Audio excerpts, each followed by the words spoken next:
तुम्हाला निधी पाहिजे तर लोकसभा निवडणुकीत कचाकचा बटणं दाबा, या अजित पवारांच्या विधानावर विरोधी पक्षनेते अंबादास दानवेंनी सडकून टीका केली आहे. निवडणूक आयोग झोपेत आहे का असा सवाल दानवेंनी विचारलाय. तर अजित पवार आणि एकनाथ शिंदे यांचे पक्ष संपवण्याचं काम फडणवीस करतायत असा आरोप दानवेंनी केलाय.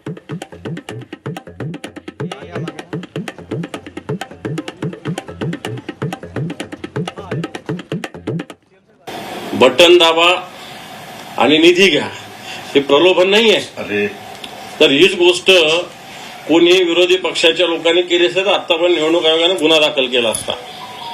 तिकडे रणजित सुरजेवाला जे आहेत काँग्रेसचे नेते काय बोलले, काहीच बोलले नाही. हेमा मालिनीविषयी विशेष काहीच बोलले नाही. पण त्यांना 2 दिवस प्रचाराला बंदी. जर राज्याचे अर्थमंत्री बटन दाबा आणि निधी घ्या म्हणजे हा धंदा आहे का, हा व्यवसाय आहे का, निवडणूक का लोकशाहीची प्रक्रिया आहे. आणि म्हणून निवडणूक आयोग सुद्धा झोपलेला आहे का